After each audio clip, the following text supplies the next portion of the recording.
G'day and welcome to Queensland Farmer. In the last video we saw that we harvested all the sweet potato out of this garden bed, and that was about 72 kilos or 150 odd pound. So there are a few little sweet potatoes that we've got left over, a bit small to be cooking with. You could if you wanted to, but what our challenge this time is going to be is out of 20 sweet potatoes we want to see if we can convert that into about 70 kilos of grown sweet potatoes that we can harvest in another 9 months or so. What's really interesting is it's been about a week since we harvested the sweet potatoes, and I notice over here, just in a week, obviously there's a sweet potato here and it's already shot up about an inch high, so it's already growing. So it just shows how easy it is to grow this sort of crop. So once again, I encourage you to grow a bit of sweet potato, grow some other veggies. It's certainly a nice, easy way to save some money, and it also means that you know where your veggies are coming from. So we'll get into this. The plan today is we're going to level this all off, then we're going to throw in some blood and bone, then we'll put the sweet potatoes in, water it in a bit, and then we'll put something on top, which we'll discuss a bit later on. Okay?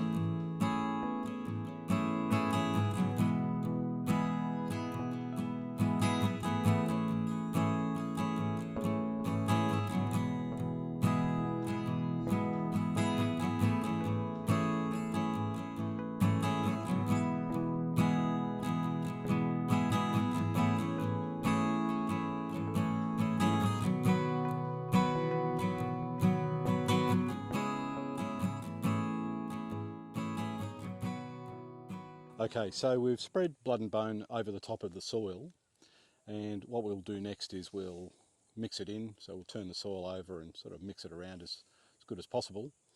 The thing with blood and bone is our dogs love blood and bone. It must smell pretty good, because if they get a chance they'll start eating it, and obviously we don't want them to do that, so we have to keep them away, or at least monitor them while we're using that product. The other thing we've found up here, when we have it sitting up here in the garden, is that bush rats will often come in and have a feed of it, and once they open a bag up, we tend to find that meat ants come in and they will just create a long train of ants as they're taking it all back to their ant's nest. So it's pretty potent, it's pretty strong on the nose, and obviously it must be pretty tasty for ants and other wild creatures to have a go, including Sam. Okay, well, I'll get into it.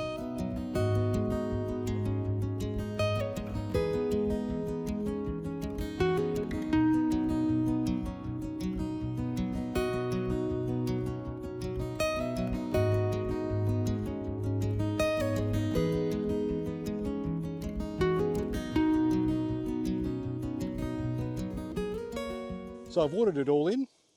You can see that there's a few clumps of the blood and bone still sitting in that garden bed.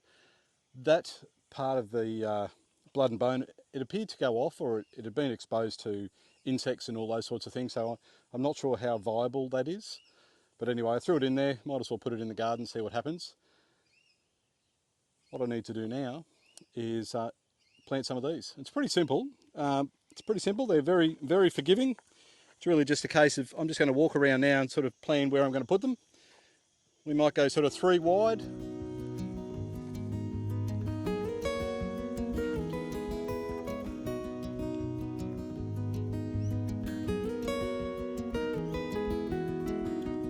Or something like that.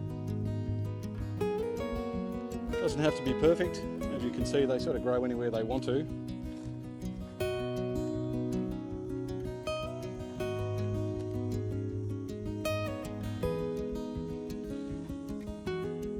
This is a big one that I obviously didn't harvest, and in 1 week you can see how much it's grown. So it's a couple of inches, so not too bad at all.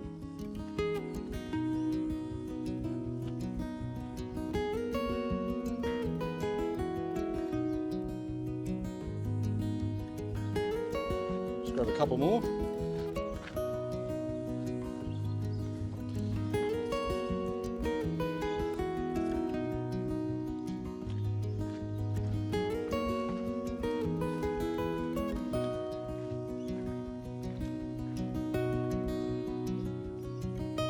good measure.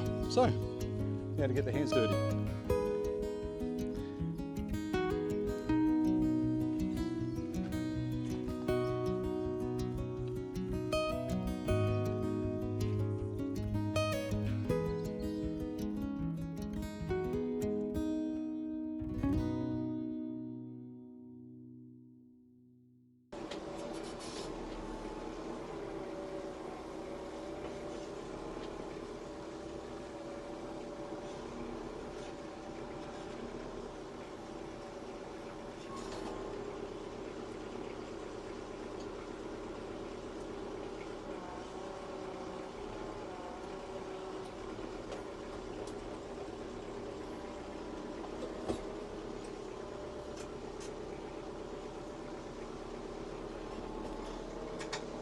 So now the sweet potatoes are in.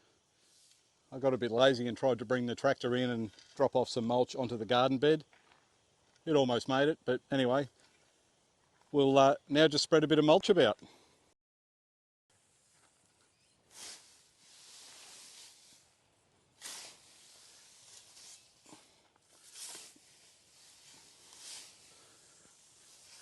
Now this is sugarcane mulch. We're lucky enough to have a local sugarcane farm just near us, so we managed to get this for a pretty good price.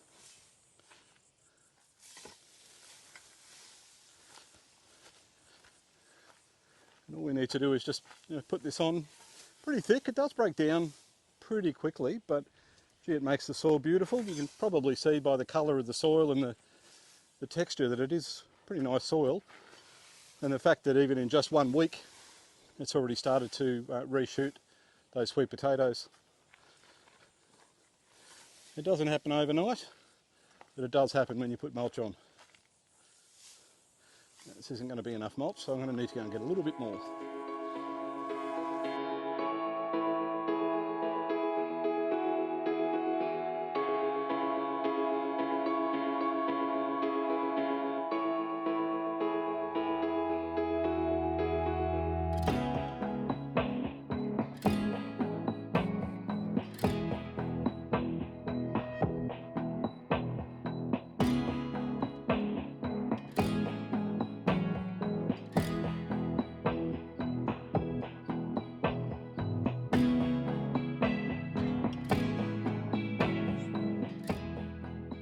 In this video, in the last video, you've now seen essentially the life cycle of sweet potato. Probably in the wrong order. This one is planting and the last video was harvesting. But you can see that there's not a lot of effort that goes into it. It's really just the original sweet potatoes, some fertiliser, some soil, some mulch and some water when required. And you can see that you can really get some good food security by growing your own vegetables. This is just one that we grow. Pumpkins is obviously another one, and if we just have a look around to the right hand side here, last year we had pumpkins just in the right hand side, and this year we let them go. We stopped pulling them back out from spreading over, and you can see that they moved into the left bed. Previously we've had corn and tomatoes in that bed, but this time we're having lots and lots of pumpkins. And in fact, what's interesting, and hopefully you can see it on camera, the pumpkins that are under cover, so under this green mesh, are growing much more vigorously than the ones on the right hand side. So it just sort of shows the difference that shade makes in the Queensland sun. I guess once we start harvesting, it'll give you an idea of how much we get, and I'll certainly video that and keep you up to speed. Anyway, I digress. Back to the sweet potatoes. So again, you can get some good food security by growing your own veggies, and this is just one way to do it. If you've got any questions or comments, please leave those down below. And if you haven't already, please like this video, subscribe to the channel, and have a good day. Bye for now.